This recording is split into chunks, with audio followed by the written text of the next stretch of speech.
ਦਰਸ਼ਕੋ break ਤੋਂ ਬਾਅਦ ਤੁਹਾਡਾ ਸਭ ਦਾ ਭਰਪੂਰ ਸਵਾਗਤ ਹੈ। ਸਿੱਖਾਂ ਲਈ ਔਰ ਸਾਡੇ ਸਾਰੇ ਕੌਮ ਦੇ ਲਈ ਬੜੀ ਹੀ ਖੁਸ਼ੀ ਦੀ ਗੱਲ ਹੈ ਕਿ ਯੂਨਾਈਟਿਡ ਨੇਸ਼ਨ ਦੇ ਜੋ ਸੈਕਟਰੀ ਜਨਰਲ ਨੇ ਉਹ ਕਰਤਾਰਪੁਰ ਸਾਹਿਬ ਵਿਖੇ ਦਰਸ਼ਨਾਂ ਲਈ ਜਾ ਰਹੇ ਹਨ। ਐਂਡ ਦੂਸਰੇ ਪਾਸੇ ਜੋ ਭਾਰਤ ਸਰਕਾਰ ਦੇ ਜੋ ਹਲਕੇ ਨੇ ਉਹਨਾਂ ਵੱਲੋਂ ਬੜਾ ਹੀ ਬਾਬੇਲਾ ਖੜਾ ਕੀਤਾ ਜਾ ਰਿਹਾ ਹੈ ਕਿ ਕਿਸ ਤਰ੍ਹਾਂ ਜੋ ਪੰਜਾਬ ਦੇ ਕਬੱਡੀ ਖਿਡਾਰੀ ਨੇ ਉਹ ਪਾਕਿਸਤਾਨ ਦੇ ਵਿੱਚ ਲਾਹੌਰ ਦੇ ਵਿੱਚ ਜੋ ਕਬੱਡੀ ਟੂਰਨਾਮੈਂਟ ਹੋਣ ਜਾ ਰਿਹਾ ਉਸ ਵਿੱਚ ਕਿਸ ਤਰ੍ਹਾਂ ਉਹ ਪਹੁੰਚ ਗਏ ਨੇ। ਇਸ ਬਾਰੇ ਆਪਾਂ ਡਾਕਟਰ ਸਾਹਿਬ ਕੋਲੋਂ ਉਹਨਾਂ ਦੇ ਵਿਚਾਰ ਸੁਣਨ ਜਾ ਰਹੇ ਹਾਂ। ਸੋ ਅਸੀਂ ਚਾਹਾਂਗੇ ਕਿ ਤੁਸੀਂ ਸਾਡੇ ਨਾਲ ਇਸੇ ਤਰ੍ਹਾਂ ਹੀ ਬਣੇ ਰਹਿਣਾ, ਦੇਖਣ ਸੁਣਨ ਲਈ ਐਂਡ ਲਿਖਣ ਲਈ ਤੁਹਾਡਾ ਸਭ ਦਾ ਬਹੁਤ ਬਹੁਤ ਸ਼ੁਕਰੀਆ ਜੀ। ਡਾਕਟਰ ਸਾਹਿਬ ਕੀ ਕਹਿਣਾ ਚਾਹੋਗੇ?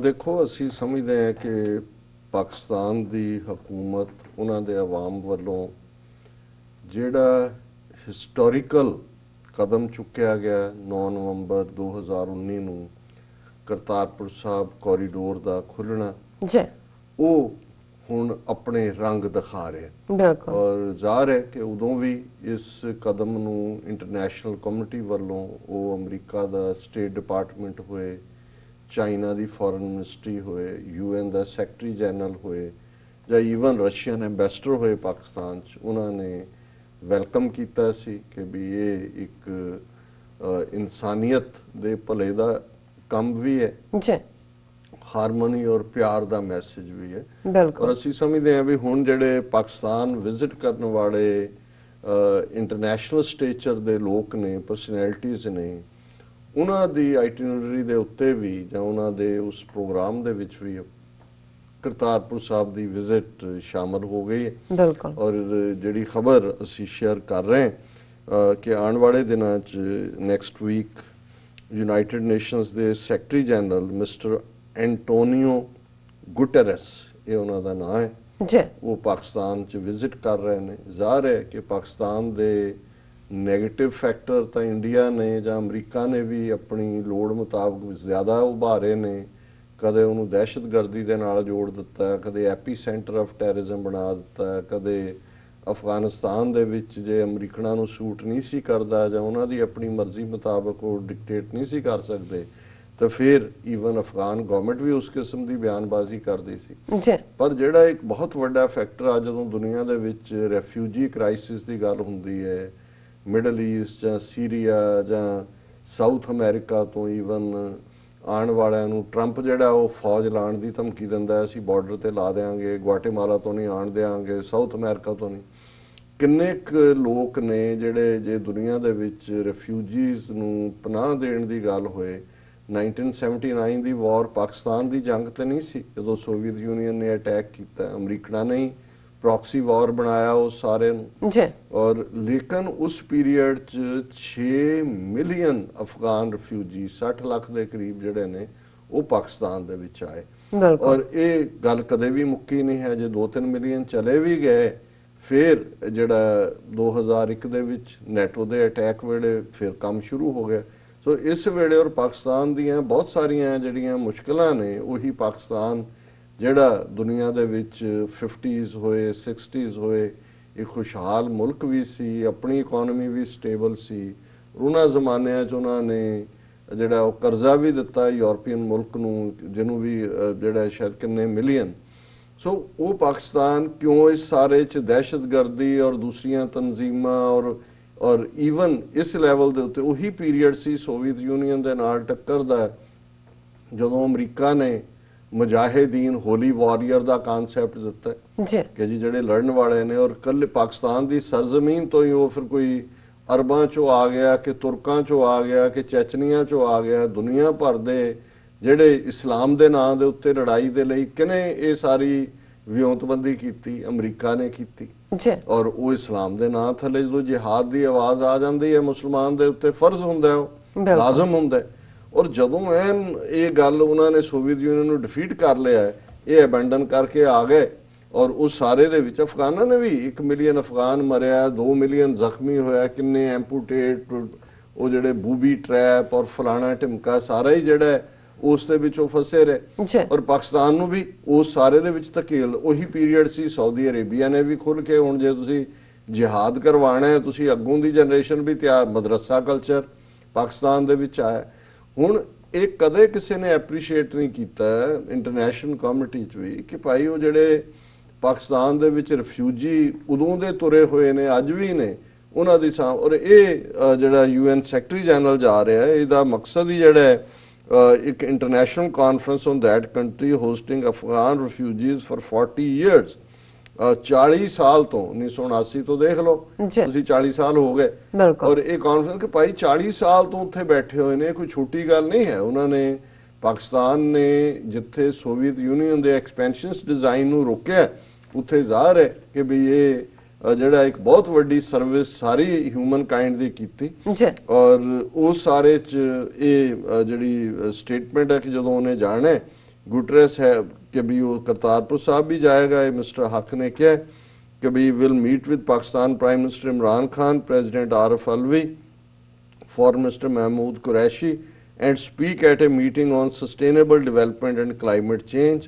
He will also attend an event on polio vaccination और ये फिर then वो करतारपुर साहब कॉरिडोर भी विजिट करेंगे क्योंकि जो करतारपुर साहब कॉरिडोर खोलिया सी नवंबर दे विच उहदे च ये मिस्टर गुटरेस दी स्टेटमेंट सी it is paving way for interfaith harmony and understanding by facilitating visa free cross border visits by pilgrims to holy shrines कि ये एक जड़ी interfaith harmony है और ये एक आपसी ਸਾਂਝ ਦੀ ਗੱਲ ਵੀ ਹੈ ਸੋ ਅਸੀਂ ਜਿੱਥੇ ਵੈਲਕਮ ਵੀ ਕਰਦੇ ਹਾਂ ਸੈਕਟਰੀ ਜਨਰਲ ਦੀ ਵਿਜ਼ਿਟ ਨੂੰ ਅਸੀਂ ਸਮਝਦੇ ਹਾਂ ਕਿ ਪਾਕਿਸਤਾਨ ਦੀ ਇੱਕ ਬਹੁਤ ਪੋਜ਼ਿਟਿਵ ਇਮੇਜ ਵੱਲ ਵੀ ਜਦੋਂ ਕਰਤਾਰਪੁਰ ਸਾਹਿਬ ਕੋਰੀਡੋਰ ਦਾ ਹੀ ਨਹੀਂ ਕਰਤਾਰਪੁਰ ਕੰਪਲੈਕਸ ਸਾਰਾ ਬਣਨਾ 800 ਏਕੜ ਦੇ ਵਿੱਚ ਔਰ ਜਿਸ ਕਦਰ ਅੱਜ ਇੰਟਰਨੈਸ਼ਨਲੀ ਜਿਹੜੇ ਇਸ ਅਹਿਮੀਅਤ ਵਾਲੇ ਲੋਕ ਨੂੰ ਵਿਜ਼ਿਟ ਕਰ ਰਹੇ ਨੇ ਪਾਕਿਸਤਾਨ ਦੇ ਸਟੇਟਸ ਨੂੰ ਵੀ ਉੱਪਰ ਚੁੱਕ ਰਿਹਾ ਪਰ ਇੱਕ ਪਾਸੇ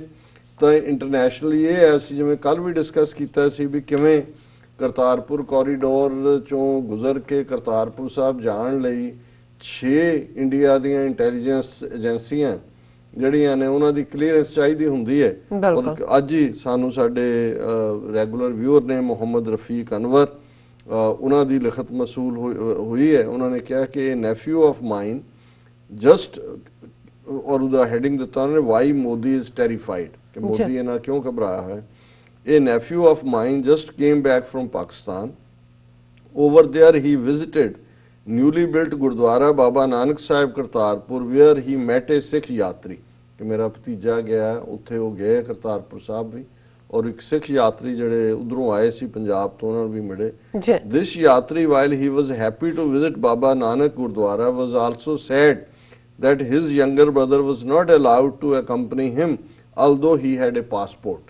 कि भी पासपोर्ट भी सी पर उन्होंने आन नहीं दिता The reason given was that this younger brother of his was involved in a street fight years ago and was kept in police custody for few days.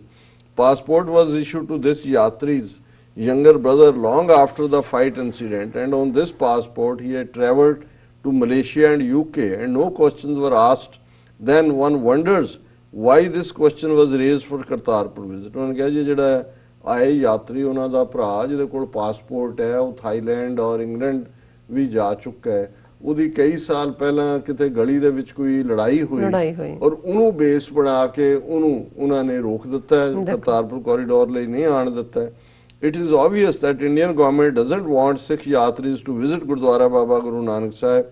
Why Modi Sarkar is so terrified of a brotherly feelings developing between two Punjabi communities और उन्होंने कहा कि भी क्यों इन्हें घबराए हुए ने फिर उन्होंने अखीर च उन्होंने कहा भी I am planning a visit to Pakistan soon just to see Gurdwara Baba Nanak Sahib so बहुत बहुत शुक्रिया रफीक अनवर जी और जवाब ਜ਼ਾਹਰ ਹੈ ਤੁਸੀਂ ਦੇ ਦਿੱਤਾ ਆਪਣੇ ਸਵਾਲਾਂ 'ਚ ਕਿ ਕਿਉਂ ਮੋਦੀ ਘਬਰਾਇਆ ਹੋਇਆ ਹੈ ਔਰ ਉਸ ਦਾ ਇੱਕ ਪਾਸੇ ਅਸੀਂ ਦੇਖ ਰਹੇ ਹਾਂ ਕਿ UN ਲੈਵਲ ਤੇ ਹੈ ਔਰ ਇਹ ਘਬਰਾਹਟ ਕੱਲੀ ਕਰਤਾਰਪੁਰ ਕੋਰੀਡੋਰ ਦੀ ਜਿਹੜੀ ਹੈ ਉਹ ਇਹਨਾਂ ਨੂੰ ਕਿਉਂ ਇੰਨਾ ਕਰ ਰਹੀ ਹੈ ਕਿ ਪੰਜਾਬਾਂ ਦੀ ਸਾਂਝ ਦੀ ਗੱਲ ਹੈ ਹੁਣ ਲਾਹੌਰ ਦੇ ਵਿੱਚ ਗੁਰੂ ਨਾਨਕ ਸਾਹਿਬ ਦੇ 550 ਸਾਲਾ ਪ੍ਰਕਾਸ਼ ਪੁਰਬ ਨੂੰ ਹੀ ਸਮਰਪਿਤ ਜਿਹੜਾ ਉਹਨਾਂ ਦੀ ਕਬੱਡੀ ਐਸੋਸੀਏਸ਼ਨ ਉਹਨਾਂ ਵੱਲੋਂ ਇੱਕ ਟੂਰਨਾਮੈਂਟ ਰੱਖਿਆ ਹੋਇਆ ਆਫੀਸ਼ੀਅਲੀ ਉਹਨਾਂ ਨੂੰ ਪਤਾ ਸੀ ਜਿਹੜੇ ਪੰਜਾਬ ਦੇ ਕਬੱਡੀ ਦੇ ਪਲੇਅਰ ਨੇ ਕਿ ਭਾਈ ਸਾਨੂੰ ਉਹਨਾਂ ਨੇ ਜਿਹੜਾ ਉਹ ਦੇਣੀ ਨਹੀਂ ਹੈ ਉਹਨਾਂ ਨੇ ਆਪਣੇ ਲੈਵਲ ਦੇ ਉੱਤੇ ਵੀਜ਼ੇ ਲਵਾਏ ਉਹ ਚਲੇ ਗਏ ਪਰ ਉਹਨਾਂ ਨੂੰ ਲੱਗਾ ਕਿ ਅਸੀਂ ਹੁਣ ਆਏ ਆ ਇੰਡੀਆ ਨੂੰ ਹੀ ਰਿਪਰੈਜ਼ੈਂਟ ਕਰਦੇ ਆ ਉਹਨਾਂ ਨੇ ਇੰਡੀਆ ਦਾ ਬੈਨਰ ਫੜ ਕੇ ਹੁਣ 60 ਦੇ ਕਰੀਬ ਜਿਹੜੇ ਪਲੇਅਰ ਔਰ ਅਦਰਵਾਈਜ਼ ਉਹਨਾਂ ਦੇ ਅਫੀਸ਼ੀਅਲ ਜਿਹੜੀ ਉਹਨਾਂ ਦੀ ਕਬੱਡੀ ਐਸੋਸੀਏਸ਼ਨ ਇਧਰਲੇ ਪੰਜਾਬ ਦੀ ਹੈ, ਇੰਡੀਅਨ ਆਕੂਪਾਈਡ ਪੰਜਾਬ ਦੀ, ਉਹਨਾਂ ਨੇ ਆਪਣਾ ਪੋਸਟ ਵੀ ਪਾਈ ਔਰ ਖਬਰ ਵੀ ਲੱਗੀ ਕਿ ਜੀ ਉਹਦੇ 'ਚ ਕਿਉਂਕਿ ਆਸਟ੍ਰੇਲੀਆ ਤੋਂ, ਸ਼ਾਇਦ ਅਮਰੀਕਾ ਤੋਂ, ਕੈਨੇਡਾ, ਯੂਕੇ ਇੰਟਰਨੈਸ਼ਨਲ ਟੂਰਨਾਮੈਂਟ ਹੈ, ਲਾਹੌਰ 'ਚ ਹੋ ਰਿਹਾ। ਹੁਣ ਇਹ ਖਬਰ ਦਾ ਹੀ ਲੱਗਣਾ ਸੀ ਕਿ ਇੰਨੇ ਪਲੇਅਰ ਜਿਹੜੇ ਨੇ ਉਹ ਰਿਪਰੈਜ਼ੈਂਟ ਕਰਨਗੇ। ਉਹਨਾਂ ਨੇ ਕਿਹਾ ਜੀ ਅਸੀਂ ਤਾਂ ਪਾਰਲੀਮੈਂਟ 'ਚ ਵੀ ਉਹਨਾਂ ਦਾ ਮਿਨਿਸਟਰ ਕਹਿ ਰਿਹਾ ਕਿ ਜੀ ਅਸੀਂ ਤਾਂ ਕਿਸੇ ਨੂੰ ਕੋਈ ਪਰਮਿਸ਼ਨ ਨਹੀਂ ਦਿੱਤੀ, ਕੋਈ ਸਾਨੂੰ ਰਿਪਰੈਜ਼ੈਂਟ ਨਹੀਂ ਕਰਦਾ। ਪੰਜਾਬ 'ਚ ਵੀ ਚੀਖ ਚਿਹਾੜਾ ਪਾਤਾ ਉਹਨਾਂ ਨੇ। ਔਰ ਈਵਨ ਅੱਜ ਜੋ ਬਲਰਾਮ ਜਾਖੜ ਜਿਹੜਾ ਪੰਜਾਬ ਕਾਂਗਰਸ ਦਾ ਪ੍ਰੈਜ਼ੀਡੈਂਟ ਹੈ, Jakhar seeks probe into kabaddi teams visit to Pakistan, ਕਿ ਜੀ ਇਹਦੀ ਇਨਵੈਸਟੀਗੇਸ਼ਨ ਕਰਾਓ ਕਿ ਇਹ ਕਿਵੇਂ ਜਿਹੜੇ ਨੇ ਉੱਥੇ ਕਰ ਰਹੇ ਨੇ। Demanded an inquiry into sending of a Punjabi kabaddi association team to Pakistan for world championship. ਉਹਨੇ ਕਿਹਾ ਜੀ ਇਹ ਬਿਨਾਂ ਪਰਮਿਸ਼ਨ ਤੇ ਹੂ ਵਾਸ ਲੀਡਿੰਗ ਦਾ ਟੀਮ, ਕਿਵੇਂ ਉੱਥੇ ਚਲੇ ਗਏ। ਔਰ ਈਵਨ ਇੰਡੀਅਨ ਜਿਹੜੀਆਂ ਦੂਜੇ ਨੇ ਉਹ ਕਹਿ ਰਹੇ ਨੇ ਜੀ ਇਹ ਕੱਲ ਨੂੰ ਉੱਥੇ ਜਾਣਗੇ ਵਾਪਸੀ ਤੇ ਪਤਾ ਨਹੀਂ ਇਹੀ ਖਾਲਿਸਤਾਨੀ ਨੇ, ਇਹੀ ਇਹਨਾਂ ਦਾ ਏਜੰਡਾ ਕੀ ਹੈਗਾ। ਔਰ ਇਹਦੇ ਚ ਇਹੀ ਕਹਿ ਰਿਹਾ ਜਿਹੜਾ ਬਲਰਾਮ ਜਾਖੜ ਹੈ, ਅਦਰਵਾਈਜ਼ ਇਹ ਬੜੀਆਂ ਪੰਜਾਬ ਦੇ ਹਿੱਤਾਂ ਦੀਆਂ ਗੱਲਾਂ ਕਰਦਾ। ਔਰ ਉਹਨਾਂ ਨੇ ਕਿਹਾ ਜੀ ਸਾਡੇ ਤਾਂ ਇੱਕ ਮਿਨਿਸਟਰ ਨੂੰ, ਪੰਜਾਬ ਮਿਨਿਸਟਰ ਨੂੰ ਨਨਕਾਣਾ ਸਾਹਿਬ ਜਾਣ ਦੀ 550 ਸਾਲਾਂ ਦੇ ਮੌਕੇ ਨਹੀਂ ਸੀ ਦਿੱਤੀ permission. Who gave the permission to the 60 player squad raised several questions. ਔਰ ਇਹ ਸਵਾਲ ਖੜੇ ਕਰਦਾ ਹੈ ਕਿ ਵੀ ਇਹ ਕੀ ਹੈ। ਔਰ ਇਹ ਗੱਲ ਕੱਲੀ ਜਾਖੜ ਤਾਂ ਕੱਲ ਬੋਲਿਆ, ਉਸ ਤੋਂ ਪਹਿਲਾਂ BBC ਦੀ ਸਟੋਰੀ ਸੀ 2 ਦਿਨ ਪਹਿਲਾਂ ਕਿ ਵੀ ਔਰ ਇਹਨੂੰ ਜਿਹੜਾ BBC ਦਾ ਉੱਥੇ ਬੇਸਡ ਕੋਰਸਪੋਂਡੈਂਟ ਹੈ ਅੰਮ੍ਰਿਤਸਰ ਬੇਸ, ਉਹਨੇ ਕੀਤਾ ਕਿ ਬਿਨਾਂ ਇਜਾਜ਼ਤ ਤੋਂ ਪਾਕਿਸਤਾਨ ਕਿਵੇਂ ਪਹੁੰਚ ਗਈ ਕਬੱਡੀ ਟੀਮ। ਔਰ ਉਹਨਾਂ ਦੀਆਂ ਤਸਵੀਰਾਂ ਦਰਸ਼ਕ ਦੇਖ ਸਕਦੇ ਨੇ ਕਿ ਵੀ ਕਿਵੇਂ ਉਹਨਾਂ ਨੇ ਕਿਹਾ ਜੀ ਜਿਹੜੀ ਇਹ ਕਹਿ ਰਹੀ ਹੈ ਕਿ ਅਸੀਂ ਆਪਣੀ ਮਿੱਟੀ ਆਪਣਾ ਖੇਲ, ਨਾ ਉਹਦਾ ਟੂਰਨਾਮੈਂਟ ਦਾ ਨਾਂ ਹੀ ਰੱਖਿਆ ਹੋਇਆ ਆਪਣੀ ਮਿੱਟੀ ਆਪਣਾ ਖੇਲ। ਉਹਨਾਂ ਨੇ ਕਿਹਾ ਜੀ ਇਹਦੇ ਤੇ ਇਹ ਕਬੱਡੀ ਫੈਡਰੇਸ਼ਨ ਆਫ ਇੰਡੀਆ ਨੇ ਕਿਹਾ ਵੀ ਅਸੀਂ ਕਿਸੇ ਵੀ ਕਬੱਡੀ ਟੀਮ ਨੂੰ ਪਾਕਿਸਤਾਨ ਜਾ ਕੇ ਖੇਡਣ ਦੀ ਇਜਾਜ਼ਤ ਨਹੀਂ ਦਿੱਤੀ। ਇਹਦਾ ਮਤਲਬ ਇਹ ਹੈ ਕਿ ਕੱਲਾ ਇਹੀ ਨਹੀਂ ਵੀ ਉਹਨਾਂ ਦੇ ਬਲਰਾਮ ਜਾਖੜ ਜਾਂ ਅਫੀਸ਼ੀਅਲ ਨੇ ਚੀਕਾਂ ਮਾਰੀਆਂ, ਜਿਹੜੀਆਂ so called Indian kabaddi association ਉਹਨਾਂ ਨੂੰ ਵੀ ਤਕਲੀਫ ਹੋਈ। ਔਰ ਉਹਨਾਂ ਦਾ ਕੋਈ AKFI ਦਾ ਐਡਮਿਨਿਸਟ੍ਰੇਟਰ ਹੈ ਜਸਟਿਸ SP ਗਰਗ, ਉਹਨੇ ਹੀ ਸਵਾਲ ਚੁੱਕੇ ਨੇ ਕਬੱਡੀ ਟੀਮ ਦੇ ਉੱਤੇ। ਉਹਨਾਂ ਨੇ ਕਿਹਾ ਜੀ ਜਿਹੜੇ ਬਿਨਾਂ ਇਜਾਜ਼ਤ ਖੇਡਣ ਗਏ ਨੇ ਉਹਨਾਂ ਦੇ ਖਿਲਾਫ ਕਾਨੂੰਨੀ ਕਾਰਵਾਈ ਹੋ ਸਕਦੀ ਹੈ। ਇਸ ਐਸੇ ਕਿਸੇ ਵੀ ਕਬੱਡੀ ਟੂਰਨਾਮੈਂਟ 'ਚ ਇਹਨਾਂ ਨੂੰ ਖੇਡਣ ਦੀ ਆਗਿਆ ਨਹੀਂ ਦਿੱਤੀ ਗਈ। ਔਰ ਦੂਸਰੀ ਤਰਫ ਜਿਹੜੇ ਪਾਕਿਸਤਾਨ ਦੇ ਵਿੱਚ ਕਬੱਡੀ ਫੈਡਰੇਸ਼ਨ ਦੇ ਜਨਰਲ ਸੈਕਟਰੀ ਨੇ ਮੁਹੰਮਦ ਸਰਵਰ, ਉਹਨਾਂ ਨੇ ਕਿਹਾ ਜੀ ਭਾਰਤੀ ਟੀਮ ਦਾ ਪਾਕਿਸਤਾਨ ਆਉਣ ਨਾਲ ਸਾਡਾ ਕੋਈ ਸਬੰਧ ਨਹੀਂ ਹੈ, ਉਹਨਾਂ ਦਾ ਅੰਦਰੂਨੀ ਮਾਮਲਾ ਹੈ, ਸਾਨੂੰ ਇਹਦੇ ਬਾਰੇ ਕੋਈ ਬਹੁਤੀ ਜਾਣਕਾਰੀ ਨਹੀਂ ਹੈ।